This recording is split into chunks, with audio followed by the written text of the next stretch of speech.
Hello guys, welcome everyone. तो last video मैंने 2 MCom के इकोनॉमिक्स के चैप्टर्स के बनाए थे। आज भी हम लोग इकोनॉमिक्स ही पढ़ेंगे। जैसे कि मैंने आप सभी को बताया था, लास्ट 2 थियरी जो है हम लोग ने क्लासिकल थियरी देखी थी, जो कि एडम स्मिथ और रिकार्डो की थी। आज हम लोग जो देखेंगे वो है थॉमस रॉबर्ट मैल्थस। आज उनकी थियरी हम पढ़ेंगे। कुछ भी जानने से पहले सबसे पहले हम ये जानते हैं कि थॉमस रॉबर्ट मैल्थस थे कौन और उन्होंने क्या क्या किया है। रॉबर्ट मैल्थस का जन्म जो है वो 1766 से लेके 1834 तक हुआ था। वो रस्टिक के बेटे थे। उनकी पूरी स्टडी यानी हायर एजुकेशन जो है कैम्ब्रिज में हुई थी। उनकी स्टडीज़ के तुरंत बाद ईस्ट इंडिया कंपनी ने उनको ऑफ़र किया एज अ प्रोफेसर कॉलेज में, हेल्बस में, और तब से लेके उनकी डेथ तक यानी 1834 तक वो प्रोफेसर ही बने रहे। उन्होंने वहाँ पे ही कंटिन्यू किया। मैल्थस थोड़े स्ट्रिक्ट मिजाज के पर्सन थे, उसी के साथ साथ डिसिप्लिन पर्सन थे। उनको डिसिप्लिन काफ़ी ज़्यादा अच्छा लगता था। मैल्थस काफ़ी पॉपुलर रहे उनकी थियरीज़ की वजह से। उन्होंने सबसे पहले अपनी थियरी थॉट अपना जो जिसकी वजह से पॉपुलर हुआ था वो 1798 में उन्होंने एक थॉट डाला था, जिस थॉट के नाम थे an essay on how population affects future environment in the society. हालांकि इसमें उन्होंने अपना नाम सजेस्ट नहीं किया था ऑथर के रूप में, क्योंकि उनको इतना ज़्यादा उसके ऊपर भरोसा नहीं था। फिर 1803 में उन्होंने वापस एक उसका नया एडिशन बनाया जो कि थियरी ऑफ पॉपुलेशन, और ये थियरी ऑफ पॉपुलेशन की बुक की वजह से ही वो सबसे ज़्यादा पॉपुलर हुए। उस बुक का 7th एडिशन तक आ गया। काफ़ी लोगों ने इसको कमेंट करके आगे बढ़ाया, काफ़ी लोगों ने इसको क्रिटिसाइज़ किया है। तो हम लोग सारी चीज़ें अभी मैल्थस के बारे में जान लिए। अब हम लोग देखते हैं कि मैल्थस की थियरी ऑफ पॉपुलेशन में क्या क्या है। इसमें हम लोग के 3 पॉइंट बताए गए। पहले मैं वो 3 पॉइंट बताती हूँ। सबसे फर्स्ट हम लोग का है population growth in geometric progression and food supply in arithmetic progression, okay. और सेकंड हम लोग का है पेसिमिस्टिक प्रिडिक्शन। थर्ड हम लोग का दिया हुआ है रिव्यू ऑफ मैल्थसियन थियरी, ओके। तो हम लोग को ये 3 पॉइंट्स देखने कि इसमें क्या क्या है। नॉर्मली कंसेप्ट यही है हम लोग का कि मैल्थस ये मानते हैं कि हम लोग का पॉपुलेशन ग्रोथ जो है वो डबल होता जा रहा है, जबकि फूड ग्रेन का जो ग्रो है वो सिंगल है। इसकी वजह से ये जो दोनों के बीच का गैप चलता जा रहा है, उस गैप को हम लोग पॉवर्टी की तरह से डिफाइन करते हैं, ओके। तो हम लोग सबसे पहला पॉइंट देखते हैं, population growth in geometric progression and food supply in arithmetic progression. Malthus ये बिलीव करते हैं कि हमारा जो ग्रोथ है वो हमेशा डबल होता जा रहा है। जियोमेट्रिक हम लोग ने स्टैट्स में ही पढ़ा है। जियोमेट्रिक क्या होता है, जहाँ पे हम लोग की हर नंबर्स जो है वो इंक्रीज होती है डबल नंबर से। जैसे फॉर एग्जांपल आज के डेट में पॉपुलेशन इंक्रीज हो रहा है फर्स्ट, तो सेकंड में हम लोग का 2 और इंक्रीज हो गए, फिर उसके बाद 2 की जगह पे 4 हो गए, फिर उसके बाद 4 की जगह पे 8 हो गए। तो ऐसे वो डबलिंग होता जा रहा है, जबकि उतने लोगों को खाना जितना चाहिए उतना प्रोवाइड नहीं हो रहा। इसी वजह से उन्होंने उसका कंपैरिजन किया अरिथमेटिक प्रोग्रेशन से। अरिथमेटिक प्रोग्रेशन जहाँ पे सिंगल इंक्रीज होता है। एग्जाम्पल, फूड ग्रेन्स आज 1 था तो उसका इंक्रीज हुआ 2 पे, 2 से फिर इंक्रीज हुआ 3 पे। तो जो दोनों के बीच का जो गैप है, यानी पॉपुलेशन के बीच का और फूड ग्रेन्स के बीच का जो गैप है, उसको हम लोग पॉवर्टी डिफाइन करते हैं, ओके। तो हम लोग को जैसे जैसे पॉपुलेशन बढ़ता जा रहा है वैसे वैसे फूड ग्रेन्स नहीं हो रहा। इसकी वजह से जो भी पॉपुलेशन इंक्रीज हो रही है उनको एडजस्ट करना पड़ रहा है जो फूड ग्रेन्स अवेलेबल है उनके साथ। अब जो अच्छे खासे फैमिली से बिलोंग करते उन लोगों को खाने पाने की चीज़ों का कुछ प्रॉब्लम नहीं होता, लेकिन जो पुअर क्लास से बिलोंग करते उन लोग को उसमें एडजस्टमेंट करनी पड़ती है। कुछ लोगों को 1 रोटी के साथ एडजस्ट करना पड़ता है, तो कुछ लोगों को आधे रोटी के साथ। तो इसी की वजह से हम लोग का डेवलपमेंट होता नहीं रहा है, ओके। सेकंड उन्होंने बोला है pessimistic prediction.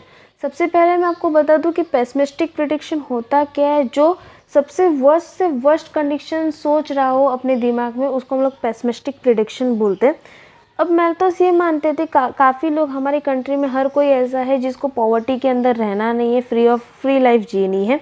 It is natural that for the people में हैव लेट मैरिज। उसकी वजह से काफ़ी लोग ऐसे हैं जो लेट शादी कर सकते हैं। काफ़ी लोगों ने सेलिबेसी देखा है मैरिड लाइफ के बाद। सेलिबेसी का मतलब ये रहता है कि हम लोग को कंट्रोल करना है, मतलब कितने बच्चों के बाद हम लोग को बच्चे और आगे बॉर्न नहीं करने, उसको हम लोग सेलिबेसी बोलते हैं। फॉर एग्जांपल, कुछ पेरेंट्स 2 बच्चों के बाद बोल देंगे कि हमको भाई अभी बच्चा नहीं चाहिए। कुछ ऐसे होंगे जो 1 बच्चों के बाद भी बोलेंगे। तो ये सब चीज़ें मैल्थस ने बताई है, लेकिन ये सब चीज़ें किसके अंदर ज़्यादा देखी जाती है, जो एजुकेटेड लोग होंगे उनको। क्योंकि एजुकेटेड लोगों को ये पता रहता है कि अगर हम लोग ज़्यादा ग्रोन करेंगे बच्चों को तो पॉपुलेशन में कितना प्रॉब्लम होगा, और उसके साथ साथ उनकी पेट की भरपाई कैसे होगी। जबकि पुअर फैमिलीज़ में ये चीज़ें नहीं देखी जाती। पुअर फैमिलीज़ में ज़्यादा करके बच्चों के ऊपर ज़्यादा डिपेंड रहते हैं। हम लोगों ने इकोनॉमिक्स में भी पहले पढ़ा था कि ज़्यादा उन लोग ऐसे बोलते थे मोर द मैरियर, यानी जितने हाथ कमाने वाले होंगे उतना गरीबी हटेगा। उसी के साथ साथ कुछ लोग लड़कों के पीछे लगने की वजह से, यानी लड़का बॉर्न होने के लिए भी पॉपुलेशन को ग्रोन करते। तो ये पॉपुलेशन ग्रोन होने की वजह से हम लोग का जो डेवलपमेंट है वो डिस्ट्रक्टिव हो रहा है, क्योंकि उन लोग को खाना पीना उतना नहीं मिल रहा। अब इसकी वजह से काफ़ी ज़्यादा प्रॉब्लम क्रिएट होते हैं, जैसे कि हेल्थ का हार्मफुल हो जाना, फिर उसके बाद इन्फेक्टिसाइज होना, फेमाइन वगैरह आना, पॉपुलेशन डिक्लाइन होना। तो ये सब चीज़ों की वजह से ही हम लोग का पॉपुलेशन डिक्रीज हो रहा है और पॉवर्टी इंक्रीज हो रही है। ओके, हम लोग का पॉइंट दिया हुआ है रिव्यू ऑफ मैल्थुसियन थियरी। मैल्थस के पहले भी काफ़ी ऐसे लोग थे, यानी काफ़ी ऐसे इकोनॉमिस्ट थे जिन्होंने पॉपुलेशन ग्रोथ को जो है वो फूड ग्रेन के साथ जोड़ा था, और उन्होंने बताया था कि फेमाइन की वजह से भी लोगों की डेथ हो सकती है। लेकिन मैल्थस की थियरी को हम लोग ने अभी थोड़ा बहुत डीप में जाके हम लोग को देखना है, क्योंकि मैल्थस ने इसका एग्जाम्पल भी दिया हुआ है। इसमें उन्होंने अपने थॉट्स को दो पार्ट में डिवाइड किया है। सबसे पहला हम लोग का दिया हुआ है relation between population growth and growth of means of livelihood, और सेकेंड टाइप हम लोग का दिया हुआ है measure for prevention of population growth. तो देखते हैं इसमें मैल्थस ने क्या लिखा है। सबसे पहले हम लोग का relation between population growth and growth of means of livelihood. हम लोग ने पीछे ही पढ़ा कि मैल्थस ने पॉपुलेशन को जियोमेट्रिकल प्रोग्रेशन में रखा, जबकि उसको रहने वाले को यानी फूड ग्रेन्स को हम लोग का अरिथमेटिक प्रोग्रेशन में माना। अब क्या ये सब चीज़ें साउंड बेसिस पे, साउंड बेस का मतलब होता है क्या ये सब चीज़ें फैक्ट है? तो उन्होंने एक एग्जाम्पल दिया है। सबसे पहले हम एग्जाम्पल समझ लेते ताकि हम लोग को और अच्छे से डिटेल में समझ में आए। उन्होंने ऐसा, मैल्थस ने एक एज्यूम किया है कि एक कपल है और उनके 6 बच्चे। अब यहाँ पे 6 ही लेने का कारण क्या है? अगर 2 बच्चे हुए तो डेफिनेटली पॉपुलेशन कम होगा, और उन दोनों बच्चों में से ऐसा भी एक एजम्पशन रहता है कि हर बच्चा अपने मैरिड लाइफ तक नहीं जी सकता, यानी कुछ प्रॉब्लम की वजह से मर भी सकता है। सेकंड एजम्पशन ये भी हो सकता है कि मैरिज तुरंत ना हो, यानी तुरंत 18 हो गया या 21 साल हो गया तो तुरंत शादी ना हो। कुछ बच्चे जो है वो अपना टाइम लेते हैं शादी करने के लिए, तो इसकी वजह से उन्होंने 2 बच्चे भी नहीं लिए। उसकी जगह पे उन्होंने 4 बच्चे भी इसी के लिए नहीं लिए कि अगर समझो 4 में से 2 जन की डेथ हो गई और 2 जन शादी करने के लिए रेडी नहीं हुए तो भी प्रॉब्लम हो सकते कैलकुलेशन के लिए। इसके लिए उन्होंने ये एजम्पशन किया कि एक कपल है और उसके 6 बच्चे, 6 के 6 बच्चे तुरंत मैरिड करना नहीं चाहते। The remaining children will be active in reproduction, यानी 6 में से out of 6 children die before reaching marriageable age और do not get married. The remaining children will be active in reproduction process. Now, if 4 children of a couple will engage themselves in reproduction process, then it is a mathematical truism that population will increase in geometrical progression. अगर 6 बच्चे, उन 6 बच्चों में से 2 जन की death हुई तो बचे कितने? 4। वो 4 बच्चे जो है वो रिप्रोडक्शन प्रोसेस में आ गए। अब पहले एक कपल था, उस एक कपल के 4 बच्चे बचे, अब वो 4 बच्चों के भी और नए बच्चे आएंगे, तो इसकी वजह से ये रिप्रोडक्शन कैसा हो रहा है? डबल हो रहा है। मतलब जहाँ पे एक सिंगल आना चाहिए था वहाँ पे हम लोग का रिप्रोडक्शन प्रोसेस डबल हो रहा है, जबकि इतनों को खाना मिलना जो है वो पॉसिबल नहीं हो रहा, वो धीरे धीरे हो रहा है। अब ये किसके बेसिस पे हुआ था? तो ये उन्होंने यूएसए में पढ़ा था कि यूएसए में जब उन्होंने काउंट किया था 1800 में, 1800 और 1905 के बीच में उन्होंने डेटा दिए कि 1800 में पॉपुलेशन 50 लाख था, जबकि 1905 में ये पॉपुलेशन 8 करोड़ तक हो गया। तो इस तरीके से ये उनकी थियरी कुछ थोड़ी बहुत रियलिटी ही बताती है कि हम लोग का पॉपुलेशन जो है वो डबल तेज़ी से दौड़ रहा है। But this may be called just as an coincident, ये कोइंसिडेंट भी बोल सकते हैं, because this population growth was not due to child birth, क्योंकि ये सिर्फ चाइल्ड बर्थ की वजह से नहीं हो रहा। काफ़ी लोग माइग्रेट होते हैं, उसमें से काफ़ी लोग यंग रहते हैं माइग्रेशन में, और काफ़ी लोग ऐसे हैं जो शादी करके वहीं पे बस जाते हैं, तो वो भी उस कंट्री में आ रहे हैं। इसकी वजह से भी ये काउंटिंग मिस्टेकन हो सकती है। इसकी बदौलत भी मैल्थस का जो पॉपुलेशन ग्रोथ है वो फॉल्स पूरी तरीके से हम लोग बोल नहीं सकते। उनका ये जो पॉपुलेशन ग्रोथ है, जो ज्योमेट्रिक प्रोग्रेशन और अरिथमेटिक प्रोग्रेशन उन्होंने डिस्कशन किया है, वो आज तक चल रहा है। सेकेंड पॉइंट हम लोग का दिया हुआ है growth of measure of livelihood. Malthus ये बोलते हैं कि हमारे जो भी पॉपुलेशन ग्रोथ हो रहे हैं वो पूरी की पूरी तरीके से डिपेंड है उनके फूड ग्रेन्स के ऊपर। फूड ग्रेन्स का मतलब वेजिटेबल ऑयल वगैरह सब चीज़ हो गया। जबकि काफ़ी लोग ऐसे हैं जो सिर्फ फूड ग्रेन के ऊपर डिपेंड नहीं रहते, वो बाकी सारी डाइट्स भी फॉलो अप करते हैं, जैसे कि मिल्क, फिश, एग वगैरह हो गया, तो उन लोग वो भी खाते हैं।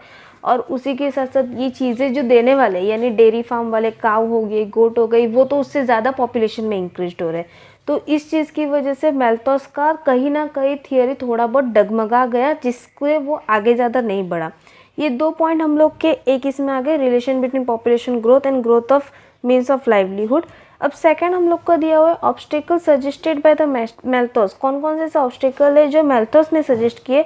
सबसे पहले Malthus had mention about positive and preventive obstacle to population growth.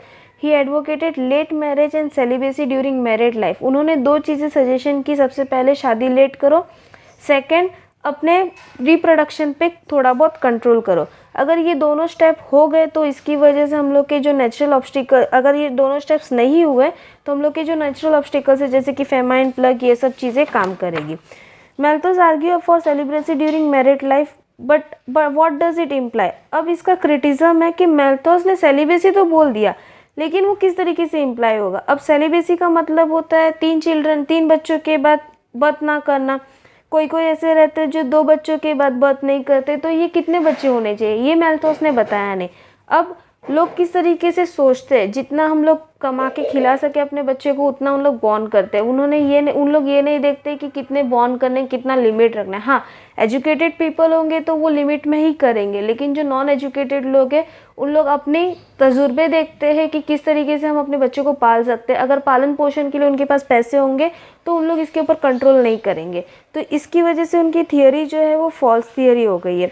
उसके बाद सेकंड उन्होंने बोला प्रिवेंटिव ऑब्स्टिकल। अब प्रिवेंशन किस तरीके से कर सकते, तो डेफिनेटली एक लेडी अपने बर्थ को प्रिवेंट कर सकती है, यानी अपने बेबीज़ को प्रिवेंशन दे सकती है मेडिसिन वगैरह लेके।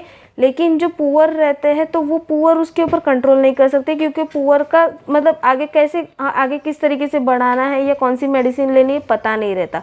एक स्टेटमेंट दिया गया जो कि काफ़ी अच्छा स्टेटमेंट है, poverty is born out of poverty. ये बहुत ही सही स्टेटमेंट है कि गरीबी की वजह से ही गरीबी आगे बढ़ती है। लोगों को पता नहीं रहता कि किस तरीके से हम लोग को बॉर्न करना है, कैसे अपने बच्चे को पालन पोषण करना है, ये सब चीज़ों के बारे में नॉलेज नहीं रहती, क्योंकि उनका एजुकेशन नहीं हुआ रहता। तो इसी की वजह से ये प्रॉब्लम्स क्रिएट करे। तो भले ही मैल्थस ने ऑब्स्टिकल्स बताए हो, लेकिन इस ऑब्स्टिकल्स जो है पूरी तरीके से जितना ज़रूरी है उतना उसका सादगी नहीं हुआ है। तो ये हम लोग के मैल्थस के थियोरी हुए। अब इसके नेक्स्ट वीडियो में हम लोग देखेंगे मैल्थस थियोरी के बारे में कि नियो क्लासिकल थियोरी क्या है और मैल्थस का क्रिटिज्म क्या है। तो वो हम लोग नेक्स्ट वीडियो में देखेंगे। तब तक के लिए अगर आपको मेरा वीडियो अच्छा लगे तो प्लीज़ शेयर करना ना भूलिएगा। Thank you so much.